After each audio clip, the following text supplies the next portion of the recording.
Hey, welcome back everybody to the Woodworking Talk Show. Hey, before I get started, I wanted to let you know that I decided to also make this show into a podcast form, in case you just want to listen. You don't have to look at me. It's a whole different experience. Ethan, do you ever listen to podcasts? Very few. I'm not against podcasts. I'm not anti-podcast. For whatever reason, I just don't tend to put them on. So I only hear them when I'm in someone else's car taking a trip, basically. But it's great for listening in cars. I think is perfect. And at the gym, I listen to podcasts there. Yeah, it's very conversational. I should get into it because you can learn a lot from podcasts these days. I just have not jumped on the train yet. Yeah, I don't really listen to woodworking podcasts that much. I listen to horror movie podcasts. Yeah, it's funny you mention it because I'm a horror movie aficionado. Oh, are you really? I mean, that's one of my highest pleasures. My favorite pursuits is horror movies. Oh my God. Okay, now we got to get into this. But anyways, we'll come back to that. Let me finish this intro. Ethan James is a former contractor who's brought more than 20 years of professional experience and knowledge to his YouTube channel, The Honest Carpenter. In fact, he's one of the few YouTubers with actual, factual, real-world work experience. Not like this hack. His channel is jam-packed with practical home repair tips, advice for buying wood, what to look for in tools, shop projects, and even tips on dealing with contractors. Ethan posted his first video to YouTube on March 13, 2018, and in just 3 years, he's racked up over 38 million views and 400,000 subscribers. Hey, Ethan, thanks for joining me. Thanks for having me on, Steve. I've known about you for a long time, since long before I got on YouTube. So it's a real pleasure being on your show and getting to meet you. Man, your channel is exploding. You're doing really well. And even post-pandemic, basically. I mean, because everybody had this surge in 2020. Yeah. And yours is, all the other channels are kind of leveled out, Yours, no. What do you think? Why are people so attracted to your show?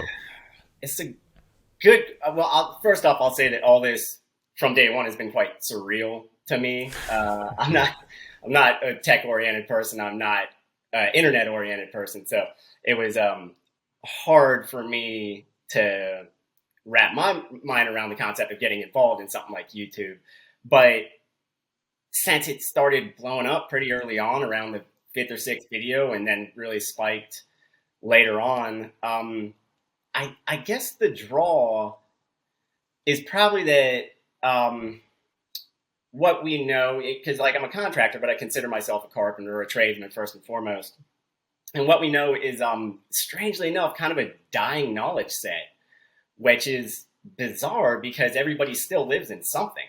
We all still live in a house or a building or an apartment. We're going to need to do routine maintenance or hire people for it. And in both cases, people these days are equipped with less knowledge than they ever have been in any generation that ever preceded us. So I think not only is there a desire to know these things, there's a real need to know these things, and it's not being met virtually anywhere else, certainly not in the school or education system. And a lot of people used to have friends or family that would be pro level in some regard in the trades. You're seeing less and less of that these days too, as more people shift out of construction into all sorts of other professional industries. So I think it's taken off just because there's such a strong necessity for the information. And if you can provide an outlet for it, you'll kind of always have a built-in audience to some degree. So that might explain it. You have a video talking about that very subject, about where have all the contractors gone. And I think it's a really important video. I think it's one of those videos that everybody should go and watch right now. Right. After you finish watching this video, don't do it right this second. Wait, I'll put a link to it. But I think it's an important video because it discusses this problem of, in some ways, it extends to a lot of blue collar labor, not just carpenters and tradesmen. But there is definitely a shortage, and I've kind of come to think that over the past maybe 20 years, we've put such an emphasis on STEM And this whole idea that kids from the time they're in kindergarten are just kind of like, you're kind of not really worth anything unless you're into science and math. It's all about science and math, and you're going to become a computer programmer. That's basically your lot in life. And if we kind of tend to look down on these other trades, and now we're experiencing this shortage of labor. A shortage that is probably just beginning, if my experience in the construction industry is any indicator of it, which is a little scary because there's just no telling where it's going to go necessarily. But no, you're right. It's Mike. Everybody, when everybody sees me, they talk about Mike Rowe, and it's understandable because he's one of the only high-level advocates out there for this sort of thing. He's been bringing it up for a while, but you still don't hear much of a discussion, certainly not on a national level about it. So it's not like we're even beginning to come up with some sort of solution necessarily. Strangely enough, I think about the only viable solution or thing that's helping out there is YouTube. Because especially for home related stuff, it's where everybody goes for their first line of information at this point. So yeah, don't know what's going to happen in the next 10, 15 years, but if the past 10 have been any indication, it just doesn't seem good to me. And that's why I made that video. Yeah.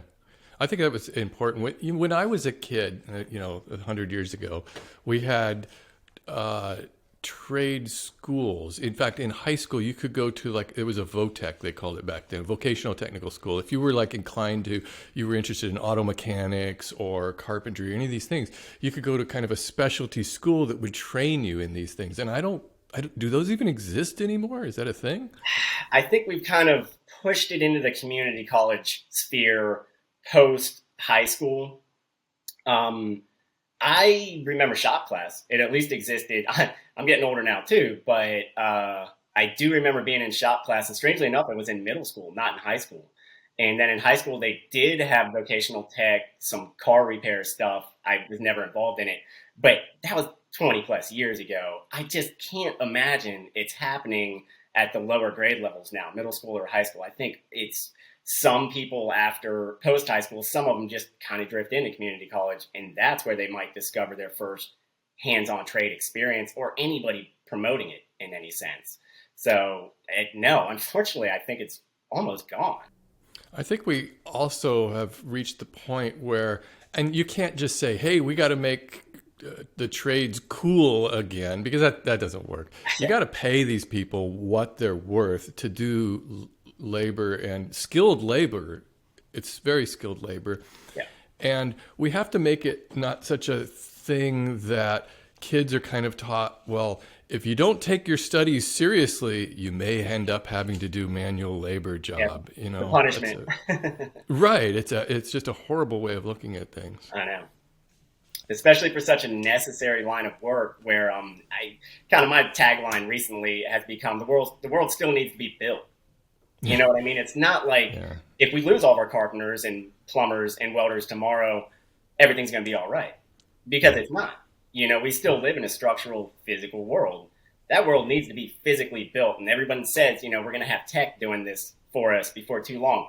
I don't think they're wrong, but I think it's going to take a very long time for that tech invasion to come all the way down into the trades, certainly into repair work, which is what I specialized in towards what I call the end of my functional career.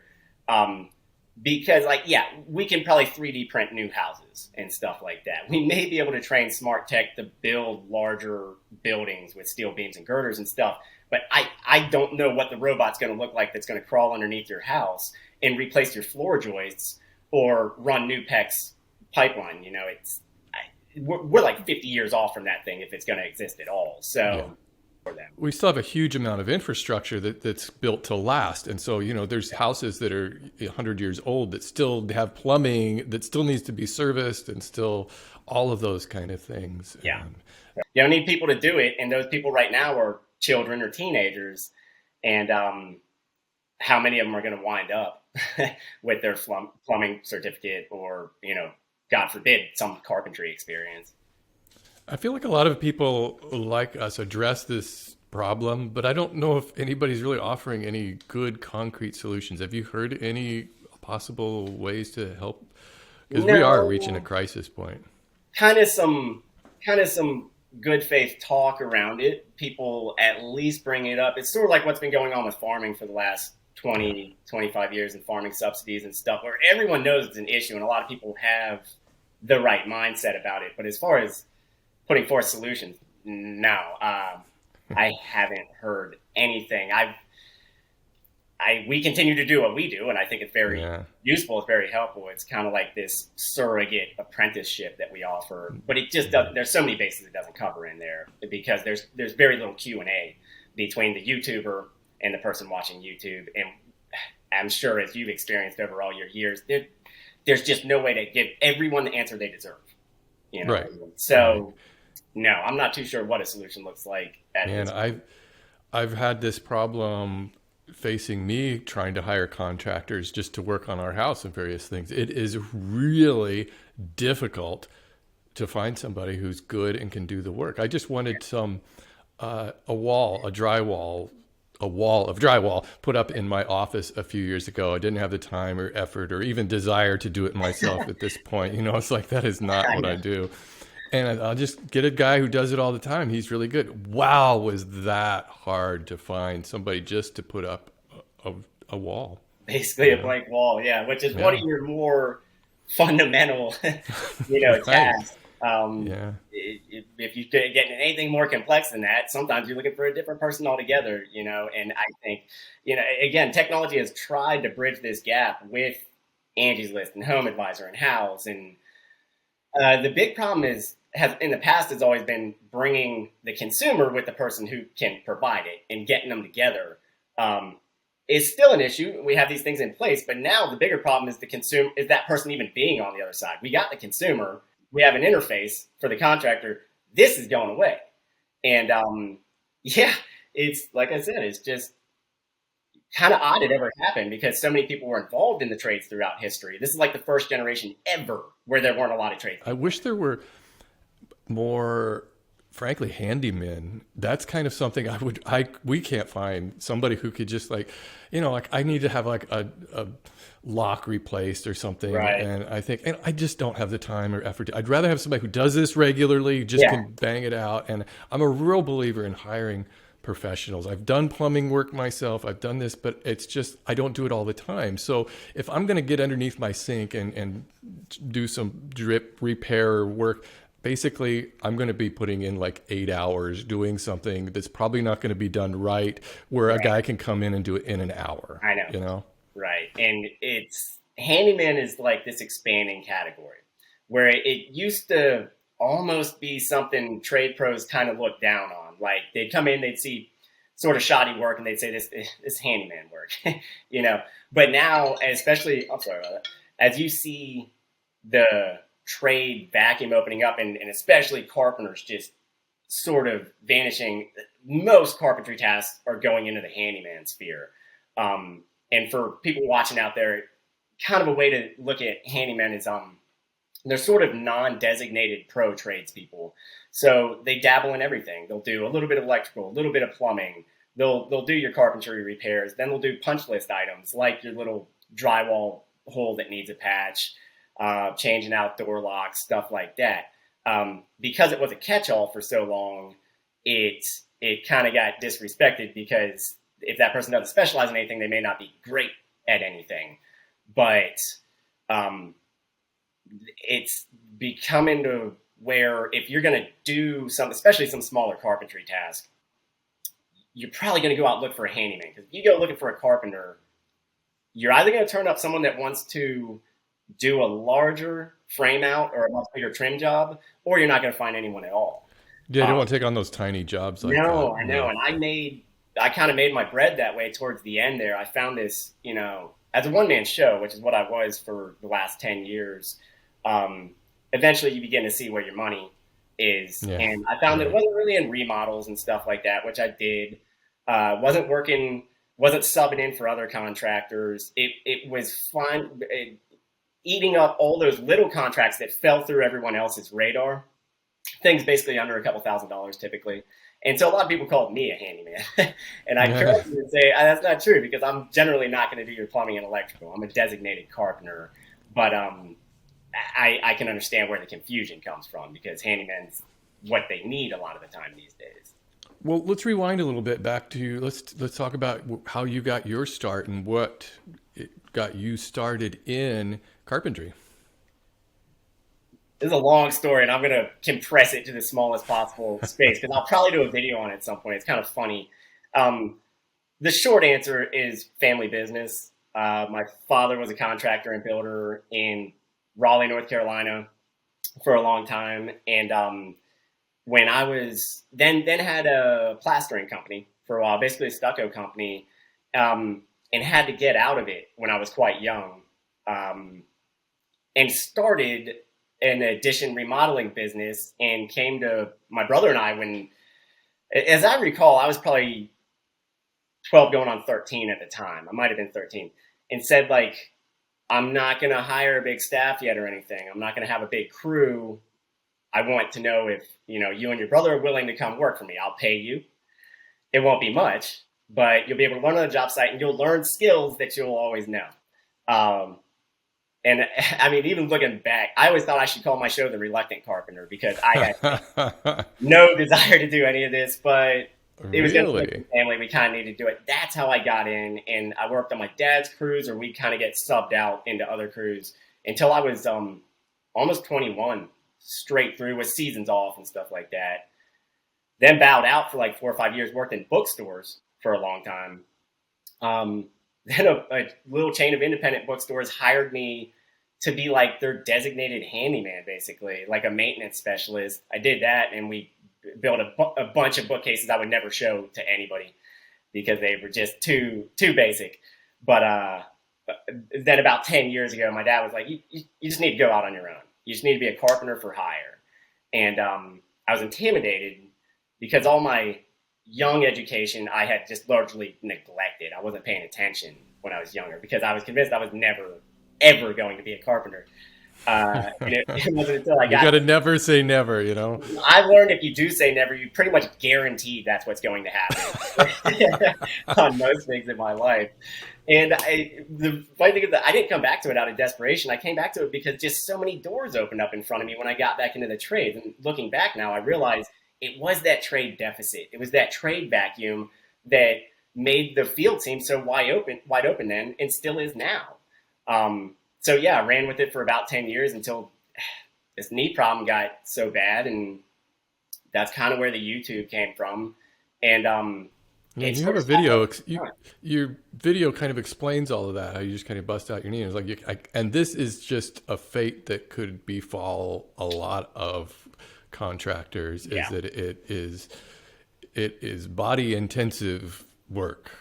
You probably, have to get your own health insurance. You probably, if you're, independent worker and all this stuff, and eventually you may have these problems. You probably, I hope that you don't. Anybody who's going into the trades out there, I've known plenty of people push into their 70s doing this work. And I was like, well, that'll be me. I love to do it. It's not going to be an issue. It wasn't until I had the knee problems and eventually made that video, and so many other people were running. I don't know if you've seen how many comments that video had. Oh yeah. For my channel, that's absurd. It's literally 10 times as many comments as I normally get. It's a lot of tradespeople writing in saying essentially the same thing happened to me. It makes me nervous saying this out loud because I don't want to put anybody off from the trades. My goal is generally the opposite, to encourage people to embrace the trades.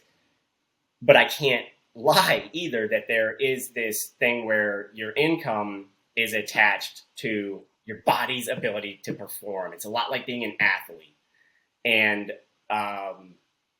most people will be fine, I think. But then some people are going to have that back issue or that knee issue that may pull them out early on. And that's essentially what was happening to me when I kind of had to drop out. But I also had something to get into, which is YouTube. Yeah, right. And you just flat out say in that video, would you recommend becoming a carpenter? And you just say, no, it's just not worth it because the pay is so low compared to what you can do with other things. It's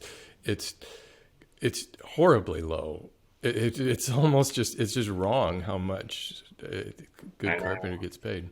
It's odd, there's a lot of things go into it. And especially compared to other trades, plumbers, electricians could still make fairly decent money, but a carpenter is just at that lower end. And considering all of the different types of skills that a carpenter has to have, it's very strange. That's the crazy thing, is we don't get to specialize in anything. I had to sort of force my specialization at the end by just turning down a bunch of calls. I was going to do this handful of things that I knew made me pretty good money. Because if you're a general carpenter, the list never ends, what you might get called for. And that can work to your advantage because it means like you're always going to have work. But from a professional standpoint, you don't make your best profits that way. And that's fine sometimes, but you do reach a business point where you need to say, I'm spinning my wheels in the sand doing all this stuff. I need to focus on this stuff. And you start to hedge in. But that's how you kind of get your money up. But no, it's, as a trade, it's underpaid and maybe always will be. And for thousands of years, that wasn't an issue because there were so many carpenters out there. But now that there are very few carpenters, what's going to bring them back is kind of what I say in that video. If pay doesn't increase, then you're just not going to have carpenters. And I don't get how people's houses are going to get fixed. Yeah, people aren't going to do it just for the love of doing it. They need to get paid, and they need to get paid a decent wage. Yeah. And everybody kind of expects you to have, this is bizarre, but they expect you to have this self-sacrificing nature where you're like, oh, you do it because you love it.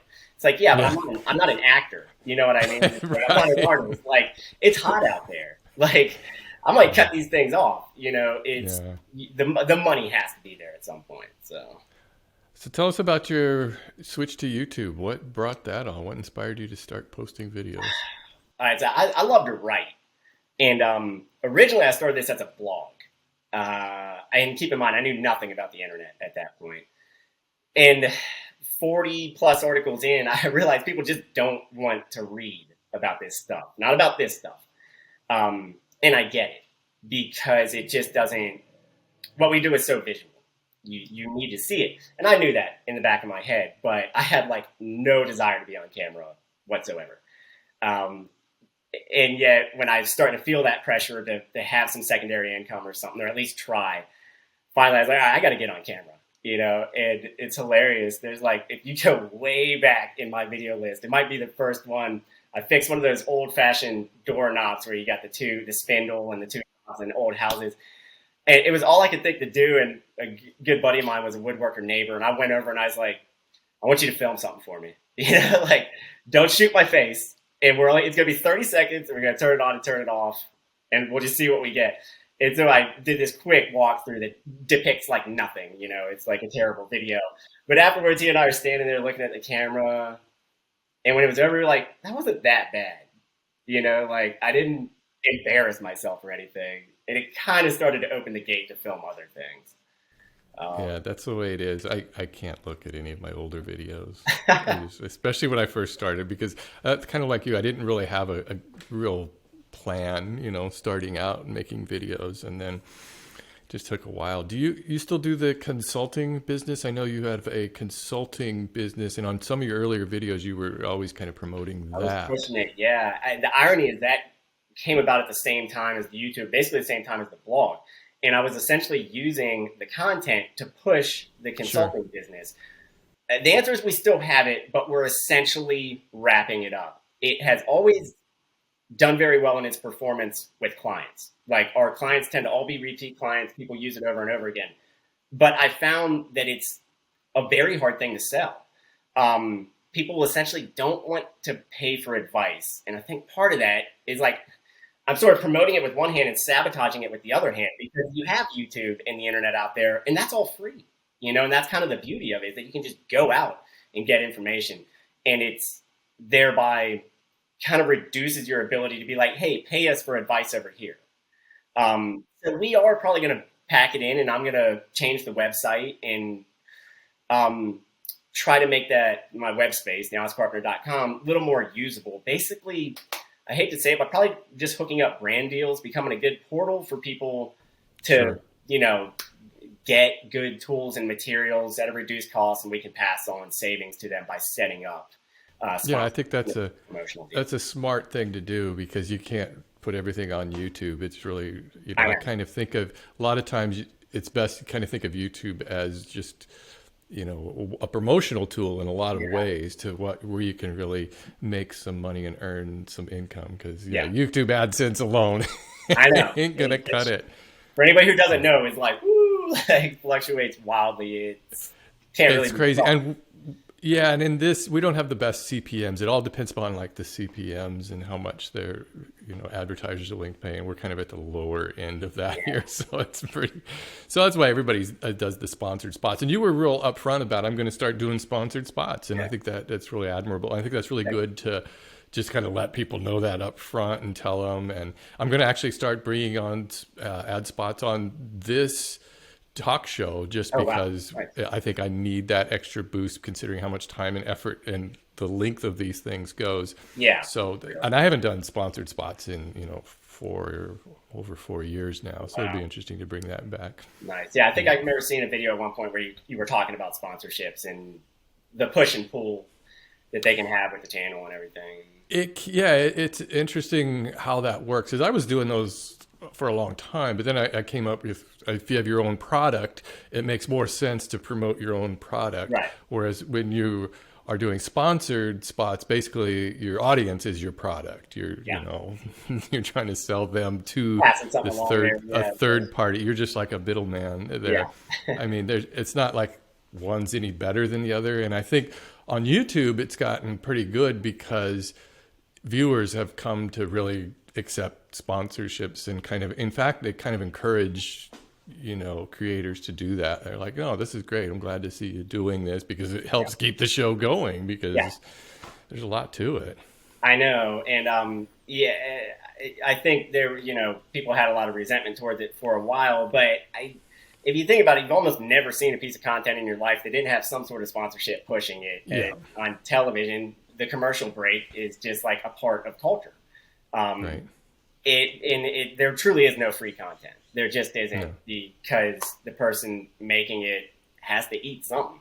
You know what I mean? Yeah, you got to have some way. I mean, even on this show last, episode, I'm like plugging my newsletter, so I'm figuring as long as I've got the time, I might as well use it to promote something that's going to help earn some put income. Something in there, and I think that's what you earn when you make a good video, is just 15 or 20 seconds to say something, and it'll help you keep making more videos. Was the name Honest Carpenter a direct response to how a lot of people have an opinion about carpenters ripping them off? It was. And it's funny. It was like literally the first thing I thought of when I was like, well, I'm going to have a brand. What's it called? Within seconds it came out. But in the whole concept, including the consultancy, came about because all those years that I was working on my own, in construction, you come in the aftermath of some really crazy stuff, like true nightmare projects, people's houses ruined, in some cases, people's lives almost ruined. And it becomes this burden. It's like a millstone around your neck, because every house you walk into, every client you meet, that person's probably been burned by someone. And you're catching a little bit of that heat just by showing up, because they don't trust you. And it's something everybody good has to overcome. It is this kind of skepticism that the public is holding you out at arm's length until you prove yourself. And what I would, that ended up working to my advantage, because when you become the trustworthy person, again, you're not going to want for work. But I would always tell people when they be explaining their horror story, or I'd be fixing something, it occurred to me that, like, if one person had been there, one trade experienced person had been there to hear the original negotiation, the walkthrough, the pricing and everything, I mean, they could have prevented it, essentially. And what was lacking was just a little honesty and oversight. And so, when I was thinking up a brand, I was like, that's kind of my central tenet right there, is that we're trying to fill in the gap that homeowners need to interact with the contracting community. The Honest Carpenter came from that, and it's just kind of branched out from there. Let me ask you a couple of questions about contracting. What would be some of the biggest gripes that a contractor might have with a client? Like a common thing that just drives you crazy? I'm going to boil this down because too many to list. Huh? Yeah, it's kind of like all sales interactions, but because I did a video called like 5 Ways Bad Contractors Cheat Their Clients, and obviously I got some pushback from the contracting community, which I expected and invited and try to always respond to. And they're all like, why don't you do a video on 5 things bad clients do? And I'm like, I promise that video is forthcoming. Because it takes 2 to make a job work. Somebody's doing the hiring. The biggest thing I think is trying to wheedle your contractor down. I know nobody wants to pay a ton, but once things are agreed upon, stick to it. Once the cost is agreed upon, stick to it. If you start trying to whittle away at everything, questioning every little expense, it makes our jobs really, really frustrating, because now we know we have someone that's probably going to do this the entire time and isn't happy with the price despite the fact they signed off on it. And the other thing is, I'm trying to itemize things here. Change orders. That is like, when you make a plan with a contractor or a tradesperson, you set a wheel in motion and a bunch of things have to fall in sequence, right? And if we start moving through that sequence and then you change your mind on something, resetting is exceptionally difficult sometimes. We call them change orders, and they're bound to happen. Like, they're always going to happen, but try to limit them. Try to do a lot of communication up front to prevent all this communication in the back, so that you kind of both know what's coming. I used to overwrite for my clients. I'd give them these really wordy bids and estimates and stuff. And I took a lot of time to do that. And then we'd get on the job and start going through, and they changed their mind on something, or it would be like, wait, I didn't know that was going to happen. And I'd realize they hadn't read a word of what I was doing. Just like, whatever, I'll sign. But those words were there for a reason, That is crazy frustrating. So change orders will happen, but try to keep them to a minimum by working closely with your contractor early on. Yeah, I think you had one of those videos, you had a guest on your show. You talked to him. He was a contractor, and he showed his contract on how he has very itemized list of what he's going to do and what they can expect. And I think that's a good, from a client, I want to know that. I want to know that itemized list, so I know what I'm getting myself into. Totally. Those guys were great. That's Modern Mountain Builders up in Asheville. They have reached out to me. More folks are reaching out to me these days. That video didn't do well. Sometimes these contracting videos don't do well, and ironically, they're sort of what I built the channel on, Yeah. But that's above and beyond. They use something called a schedule of values, which you usually only see in commercial, or you do see it in really, really high-end residential, which is what they do.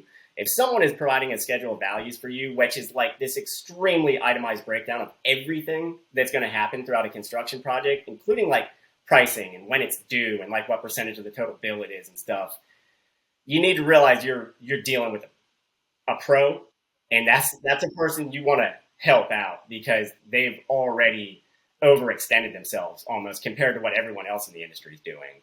So yeah, it's I wonder how much business contractors get from people who watched a little bit too much HGTV and just thought they could do it themselves and started ripping things apart. Is there what's the most common DIY disaster you see? Bathrooms. That's easy, man. Bathrooms are complicated. They're this nexus of every complicated thing in contracting a house. And a kitchen is similar, because it's plumbing, electrical, cabinets, and fixtures all come together. And it's the first thing everybody wants to upgrade, and HGTV focuses on it a lot because it adds value to the house. It looks so pretty, but that is not easy contracting. Ever. Even for experienced contractors, we still run into problems virtually every time we do a project like that. So if you're going to take it on yourself, go slowly and have a backup plan in mind. Have a name of who to call. Well, we just recently we have a 2-bathroom house, and we just recently had our second bathroom remodeled. And just having a contractor who could oversee the entire process and do everything was so nice, because I remodeled our guest bathroom myself 5 or 6 years ago, and I was never satisfied with it because you don't, I mean, the cabinet I made was okay because that's in my wheelhouse. I know woodworking, but wow, you've got floor tiles, you've got plumbing, you've got electrical work, you've got drywall work, you've got all of these specialized things that I'm not equipped to do, even though I think a lot of woodworkers, like, we like to think that, oh yeah, we can do all this stuff. But really, it's like, it's taken me a while to realize, okay, woodworking is one thing, and carpentry and there's a lot more to that stuff. It's crazy, man. And you're lucky you had that GC that was going to do the whole scope of the thing. And that person, you know, I feel like I bag on GCs a lot, but when you get a good one, it's they're just miracle workers. They kind of take they keep all the headaches off you. You know what I mean? Yeah. It's like they hold the clouds back, basically. Bathrooms. I mean, everything that can go wrong in a house basically centers around a bathroom for the most part. So. Your videos, though, I think mostly focus on your experience. And this is probably why your channel is doing so well, is that you really focus on what you know best. And that is as being a carpenter and showing these tricks, tips, techniques that can only come from somebody who's actually been professionally working in the field doing this kind of stuff. Right. And not so much, you don't do a whole lot of like just project builds. You have some where you've built like a work table, and right now you're working on your new shop. Doing a shop build out, right? Yeah, how do you like the new shop? You just moved recently, right? I did, yeah. Relocated from Raleigh to Greensboro, which is not far if anybody doesn't know North Carolina. It's, you know, the channel has never really had a home. I've been in storage spaces. I've been in friends' garages and stuff, and I could never justify getting that designated space. I tried to come to Greensboro and buy a house with garage space, and then the housing market just like collapsed in on itself like a black hole. I mean, if there was ever a time to not buy a house, this is basically it. So I had contacts that I could, you know, get in touch with here, and basically got set up with some unused industrial space. And that's the shop. That's going to be at least for the next 2 or 3 years, the home of the channel. So I'm doing that build out now, and I have all those project videos, but you're right. I can remember you saying it at one point that people don't necessarily want to see how to build one thing. You know, like you'll get really hardcore interest from certain folks, and I always appreciate that. But for the most part, they want a more generalized knowledge set that's going to apply to sort of every build that they're doing. So while I'm building all this stuff, I kind of have to turn it into content because that's what's going on in my weeks. But that content doesn't always translate. Like every now and then one will pop, but you'll have so many like don't do anything at all. So you got to be careful when you're doing a bunch of project videos to steer out of it sometimes. Yeah, and YouTube is just so saturated with project videos that it's right now the way to do it is you have to just go big and do something outrageous. Yeah. You know, you have to do I built a $50,000 table and here's how I did it or something. But I think your videos do really well when you do like the top 21 tips for like how to do something. Hand tool tips was one of them. And that's also because those listicle videos where you just like list a bunch of different things are really popular, especially when you have an odd number. Because I've noticed that you never want to have like 5 tips or 10 tips, but you have like 21 or 7 or something. It makes it sound like this is the definitive number. Yeah. This is the number, you know. So it's science. It's something human psychology, I think. You know, it's like you just got to know. I mean, I click on those videos because people click on for 2 reasons: to learn something new, which I hope they always do, or 2, to confirm that they knew what they should know. You know what I mean? Right. And that's just as satisfying. And I do it all the time, too. I click on those videos as well. Right. You had a video that helped me a lot. And it was just a simple one about leaving a reveal on a door frame when you're putting in a door frame. And I had never thought about that before. And I'd installed door frames before and I always kind of got frustrated because I was like, well, the molding or the trim around the door doesn't quite match up with the frame of the door, and you're like, no, that's not the way it's done. And then I started going around looking at my doors, and I'm like, oh shit, they all have a reveal on them. You just leave that little bit there, and it makes it look nicer. It's so much easier to do. It's crazy. Does. Like virtually all trim carpentry is built on the reveal in this offsetting of different layers, like sliding things up and down. I mean, it's funny. You can see like 3 behind me right here. A lot of my channel is like trying to unravel what I learned over all the years, because if you do it professionally too long, I was like at the perfect point where if you do it too long, it all just becomes invisible to you, and you just assume everyone knows this stuff. And so every week, especially when I'm in Lowe's or Home Depot, or I'm in a house or something, I'm asking myself, what did I not used to know right here? Like, what am I looking at that I'm taking for granted, basically? And that's one of those best ones, because it's so invisible until you see it, and then you see it everywhere. Another one you did was you mentioned the value of 1/2-inch plywood compared to 3/4 inch. And as somebody who uses 3/4 inch to build everything, it made me stop and think, what am I doing? I should be using 1/2-inch plywood for some of this stuff. It would be a lot cheaper, a lot easier to move around, and just as strong. I know. And the irony is that, like, I did that video and then almost immediately went right into building everything with 3/4. I'm waiting for someone to, like, call me out on it. Yeah, really. Why aren't you using the 1/2-inch plywood? You're lying. I promise. Especially a lot of built-in trim type stuff. I switched over to 1/2-inch at some point because I found it held a brad. I use brads a lot, brads and glue. Anything that's not going to take a lot of beating or hold a lot of weight. It just makes it more elegant. Everything's lighter. It's much easier to work with. And nobody is going to tell that you're losing that however much is, it's not quite 1/4 inch or whatever. But so I have like 4 sheets in the shop right now, and it's about to go into a bunch of projects. Another good tip you just recently had was to use a solid core door for a workbench top. I'm going to do that next time I build a workbench, because I've always laminated a couple of 3/4 inch sheets of plywood together, get like 1.5 inches thick, and it's just when you showed that, and I thought that's perfect, because it's about 1.5 inches thick or so. And so, I mean, that's probably that one I used in the shop, almost 1 3/4, maybe like 1 5/8, I guess. They're so thick and dense, which of course makes them just pure dead weight, like I say in the video. Yeah, it looked heavy. Oh god, like get someone to help you move that thing around. I can remember my dad showing me that years and years and years ago. I don't know what age I was. I might have been like 14 years old when we were on a job site, and they were doing a bunch of trim installations or something like that, and they just threw this door up on the sawhorses, and he was like, if you ever need a work table, use an old solid core door. And so it's another one of those things that I had to tunnel like way back through my memory to be like, this is worth mentioning on the channel. It's probably worth building a video around, which is more or less what I did. And one other that I thought was really interesting was your advice to use epoxy instead of super glue. A lot of people, you see a lot of woodworkers using super glue for various things, and in my experience, I've never had good luck with super glue. It either soaks into the wood, it won't. I'm not sure exactly how they're using it, but I've tried different types, and maybe it's because they use a different type of super glue. I don't know, but I find that getting those epoxy tubes that, it's like a syringe, it squirts out a little amount on each side, and just mixing it up. Yeah. Basically, anytime I want to hold something together, wood to something else, you can't beat it. No, there was definitely a time where I didn't know it. It's probably my dad again. That was like, oh, you should use epoxy to fix that thing.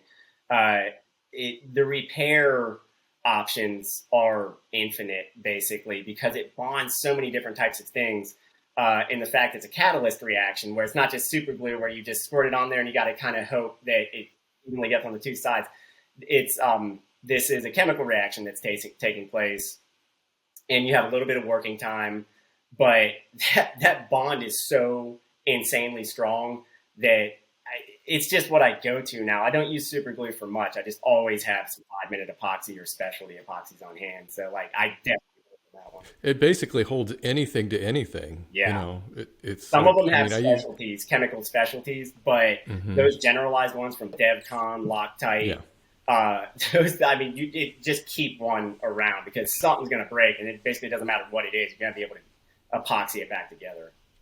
Hey, I just had a video recently on my channel, just a short little off-the-cuff thing about what's the difference between a carpenter and a woodworker and a cabinet maker. how do you define a carpenter? I actually did a video on this a while ago. Did you? Yeah, but it was like Oh. 2 years ago, probably. My friend Bob Ventura is in that video. Um, the way I break it down is this. Carpenters focus on building larger structures that tend to be stationary. We build houses, we build gazebos, fences, decks, stuff like that. And we tend to do it on location with portable tools. Uh, Woodworkers tend to build much smaller things that can be moved around, and they're building them to a much higher finish quality. And they're usually doing it in a shop setting. So they don't go out into the field to build stuff. They bring materials to them, build it there, and they take the finished product and send it out to someone else, basically. So contractors on location building large things, woodworkers in the shop building smaller things that are almost perfect, basically. Did you ever have a client just want you to build something that was just way, way too much for you to take on? You're like, nah, this is outside of my knowledge. Towards the end there, pretty much every week I get a call like that, which I appreciated it. Early on, I thought, oh, these big projects will keep you busy for so long. And that's the problem. They will keep you busy for so long, but maybe not be paying you what you want. And they're going to come with all sorts of problems that you're just not foreseeing from the outset.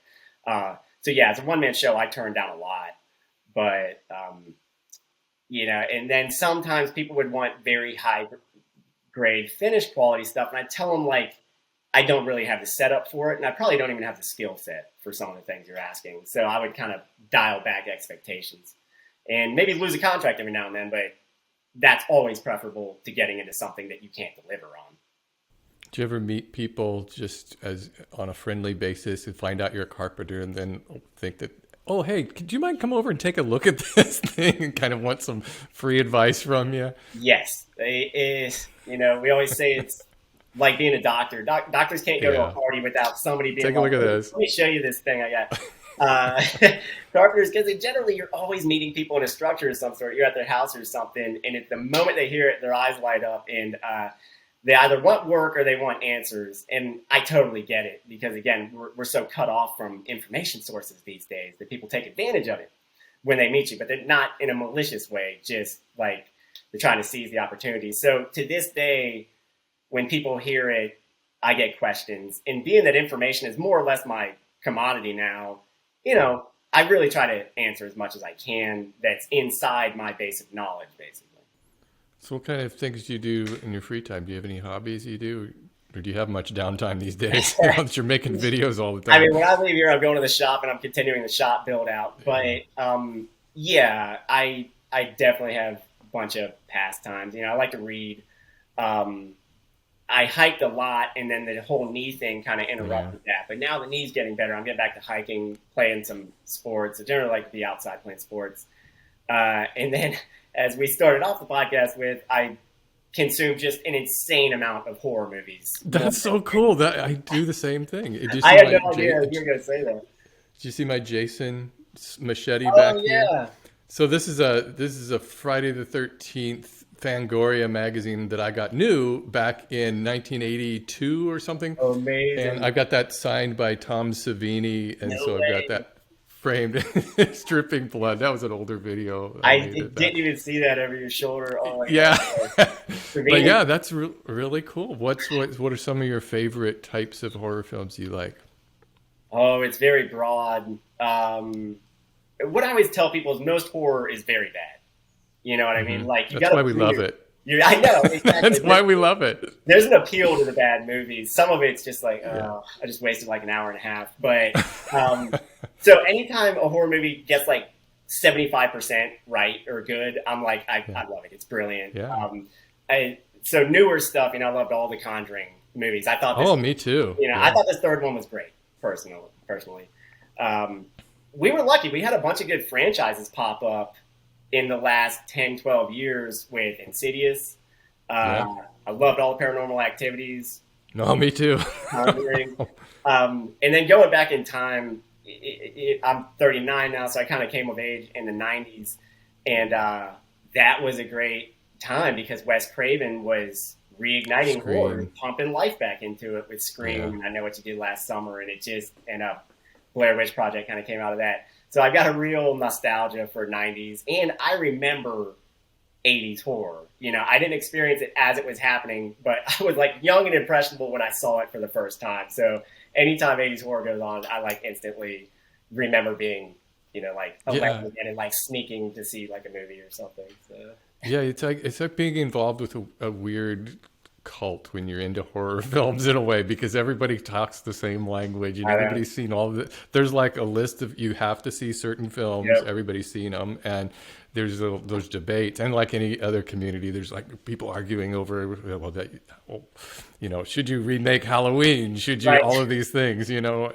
But I think that we're kind of in a golden age of horror movies right now, because, and I hate the term elevated horror, but there is sort of this bit where, and I think it really started with The Witch. We started to see some really quality stuff, and recently I know that this year I got so into Saint Maud. I was like obsessed with that because it just blew me away. I am going to watch it because I watched The Witch. I watched Midsummer, Hereditary. Hereditary broke some people's love of horror. You know, it was like so intense.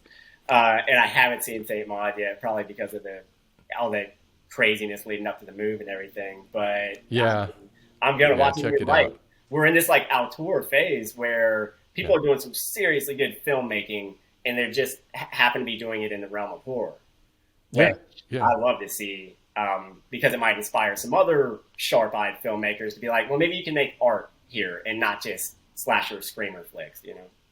Yeah, hit horror has often been just kind of relegated to like, oh, that's that low class cinema, or you just wind up there, you know. It's like actors just fall down into the pit of horror sometimes, then you're like a scream queen or a scream king forever. Right. Oh man. Well, you know what? I'm gonna have to have you back on sometime just to talk horror. I'll have to start another show just about horror films. You start a horror podcast, and I'll be your first and second and third. You know what we got to do? We should make every year I do a Halloween video. We should do a collab on one of those. That'd be fun. I'm up for that. You can go ahead and sign me up. That would be cool. Well, Ethan, I really appreciate your time. Thank you for joining me on the Woodworking Talk Show. Thank you for having me on. It was a huge privilege. I'm so glad you reached out to do it. This was a lot of fun talking to you. And don't forget, if you want to listen to this show in just audio format, it's available wherever you listen to podcasts. And by wherever, I really mean Spotify. That's pretty much where everybody listens to podcasts now. Yeah, just search for The Woodworking Talk Show. Still with that creative name. I'm just going for it. I'm just leaning into that. That's the name it has. Be as clear and upfront as you can be. I think you're right. That's right. Just it. All right. Thanks for watching, everybody. I'll see you next time.